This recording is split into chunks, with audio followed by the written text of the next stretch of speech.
from 1955 to 1962, there was a kaiju boom. Toho just started pumping a whole bunch of stuff out. One was like, oh, I don't know, Rodan, love that one. Mothra. Love that one. The kaiju genre was pretty kicking without the big G at the forefront.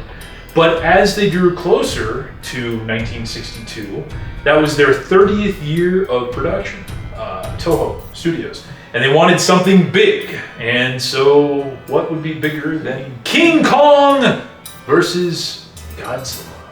Let me pitch it to you. A fresh off the iceberg Godzilla emerges to battle a corporate-sponsored gargantuan gorilla. The genesis of this project came from Willis O'Brien, who was actually the animator on the original 1933 RKO King Kong. Yeah. He made a story idea called King Kong versus Frankenstein, and he gave it to this producer. I believe the guy's name was John Beck.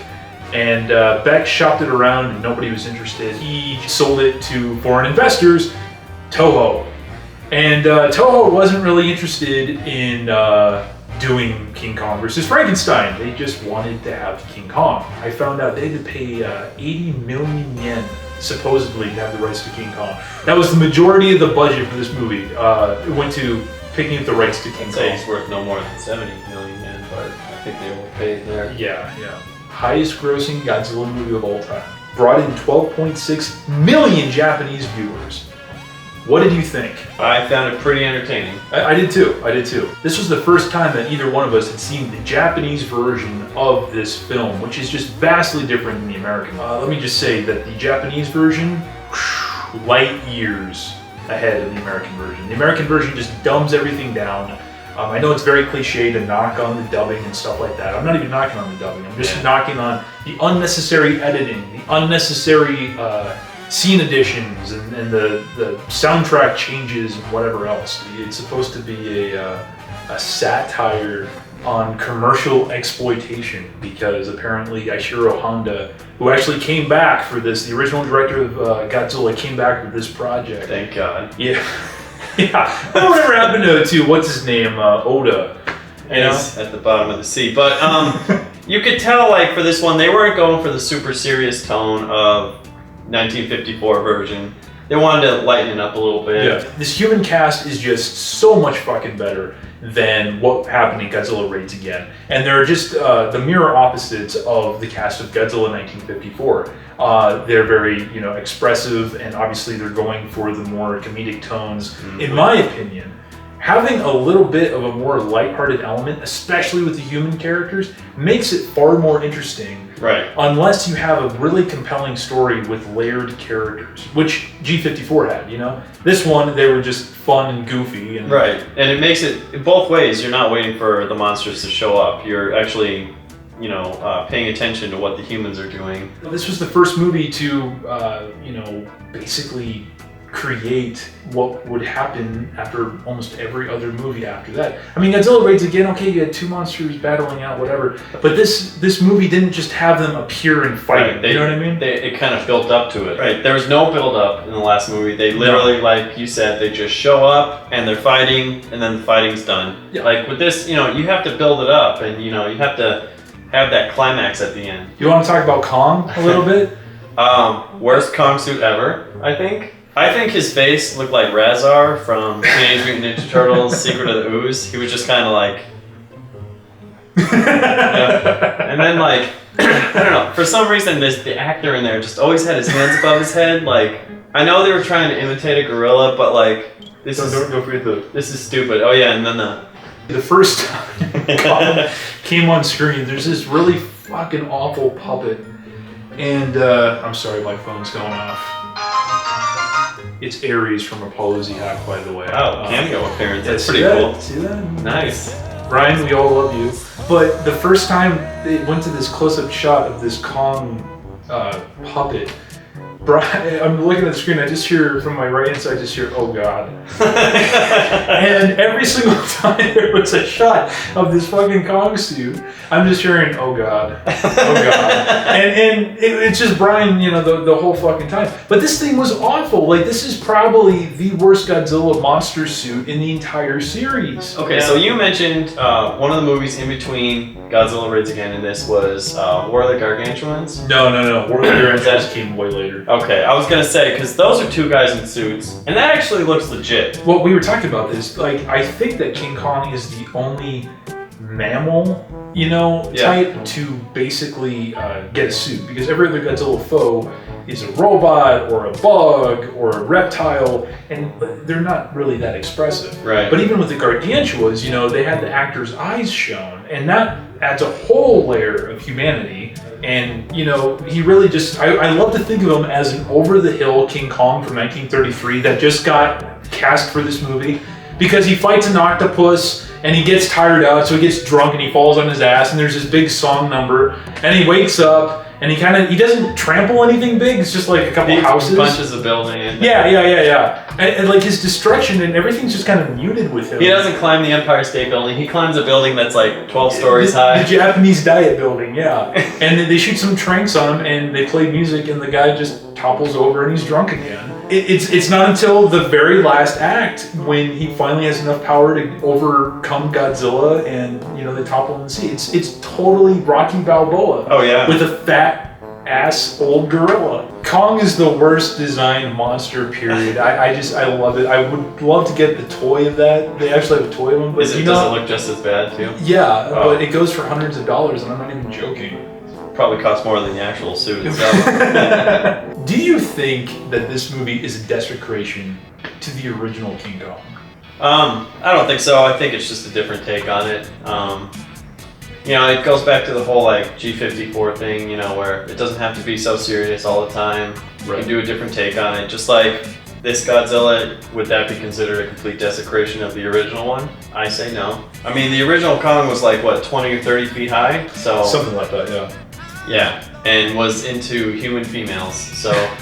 No, this one was too, remember? A little bit, yeah. He took that one chick. Up to when he kind of just struggled up the 5-story building. I don't know, what do you think? Well, I know for years, Ray Harryhausen just bemoaned that this movie was just the biggest insult ever.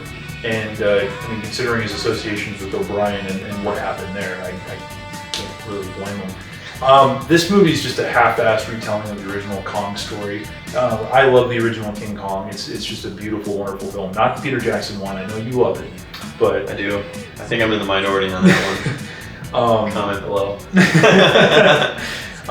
Yeah, we got to get him some Kong supporters. There has to be other people out there that like the Jackson. All three of you, come on.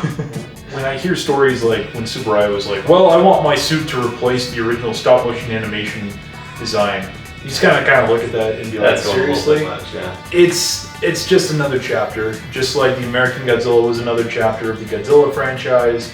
And I mean, obviously Kong very much survived after this. So no. Spoiler alert. Yeah. So the way Kong is able to overpower Godzilla is he eats electricity.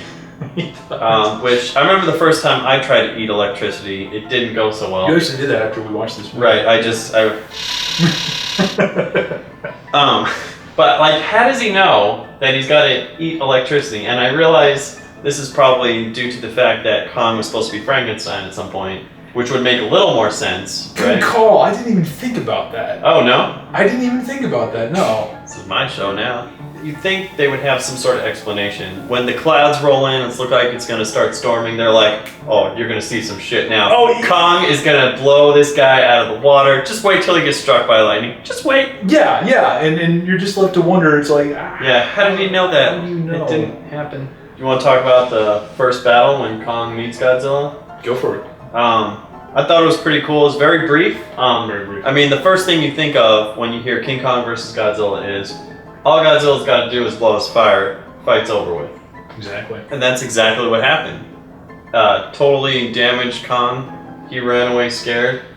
Fight's over with. Second fight rolls around. Kong's kind of backing off because he knows what's coming.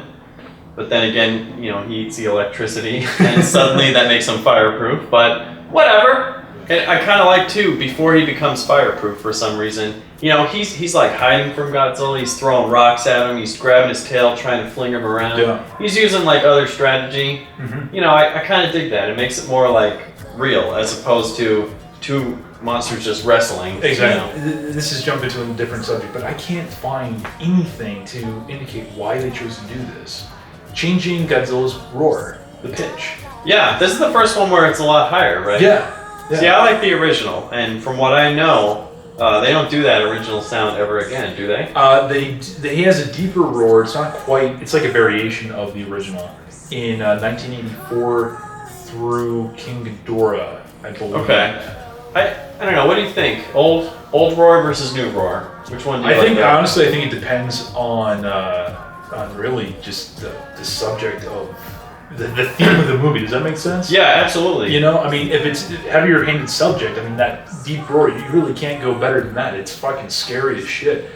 But if it was used in this, I don't know. I think it would be kind of weird to have, you know, Godzilla doing pro wrestling moves and then just roar, you know, instead of that higher pitched, more, in my opinion, it's more expressive too. Yeah, that's a good point. I didn't even think about that. Yeah, I mean, you can get so many different variations. You can even turn it up a little higher to make it more pained. A bit of retcon here. For the previous two movies, electricity has not worked against Godzilla. That's been a proven fact. But then all of a sudden, electricity works against Godzilla. There's no explanation for it. I think it was just something they had to give Kong some kind of power. And I mean, it's not just the powers that are effective against Godzilla, it's also the military strategy against them because they employ, you know, big electrical towers and all this shit. I know they mentioned how it kind of works on him in this one. They mention it in the next one. Yeah, they use it again in the next one. Yeah. And it actually kind of works. I kind of liked how they still refer to Godzilla as an it instead of a he. Yeah. You know, still calling it more of an animal. And there's one scene where they're asking the scientist guy, you know, do you think Godzilla's gonna go to land? And he said it knows where it came from. So I thought that was kind of creepy, actually, and just more of an animalistic view on Godzilla, I think. Yeah. At one point I asked you, like, why does he keep destroying Tokyo or parts of Japan? Like, what is the point? You know, is it just this instinct where or is it remembering something from the first movie, or you know, like they tried to kill me? You know, in this movie, it's simply explained as he's an animal. He's gonna roam around. He's gonna destroy shit. Yeah, that's what animals do. Talking about the final fight, talking about the monster battles, we've already established that it's better than Godzilla Raids Again. The thing that happened with this movie is that Eiji Tsuburaya, the special effects director, the guy who created the Godzilla suits and all this other stuff, he wanted to appeal to the sensibilities of children more, to broaden the audience. And it's been quoted that technicians and members of the staff thought he went overboard with the stuff that they asked him to do. Like what kind of stuff? The volleyball with the rocks was mentioned. It's funny you mentioned the volleyballing with the rocks because I've seen that in at least 3 other Godzilla movies. See, that was, I mean, again, that was the first time. Yeah, it was way more over the top in that one. Yeah, they quote unquote couldn't believe what was going on screen.